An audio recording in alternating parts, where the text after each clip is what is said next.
Sita bila kusita, huu ni msimu wa sita, ni fainali ya mashindano makubwa ya kuhifadhi Qur'ani nchini Burundi. Sheikh Hassan Nyamweru anakualika. Assalamu alaikum wa rahmatullahi wa barakatuh. Ndugu yenu Sheikh Hassan Nyamweru. Natoa wito na kukualikeni waumini wote wanaopenda kheri kuhudhuria kunako mashindano ya Qur'ani tukufu. Mashindano haya yameandaliwa na Association Unis Frères et Sœurs na yataanza kwenye tarehe 11 hiyo mwezi wa 4 2026 kuanzia saa 1 asubuhi mpaka saa 7 mchana. Sehemu yatafanyikia kwenye uwanja wa Jamiiyatu ya Kiislamu nchini Burundi, Komibu, pale Nyakabiga katika jiji la Bujumbura. Kumbuka, hakuna kiingilio, ni bure kwa watu wote wanaotaka kheri. Karibuni. Kauli mbiu mwaka huyu ni kuwa Qur'ani tukufu ndiyo ufunguo wa kukuinua wewe mja kunako daraja ya juu peponi.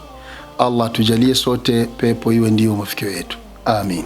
Haya si mashindano tu, ni zaidi ya mashindano, ni safari ya kutafuta ufunguo wa janna. Mashindano haya yatafanyika tarehe 11 mwezi wa 4 mwaka 2026 katika uwanja wa Laidi Komibu Nyakabiga kuanzia saa 1 asubuhi hadi saa 7 mchana. Mashindano haya makubwa yameletwa kwenu kwa upendo na Association Unis Frères et Sœurs chini ya usimamizi kwa udhamini wa Kiswahili Heleka, Agence Kariako, Al Hikma Foundation, Association Istiqama.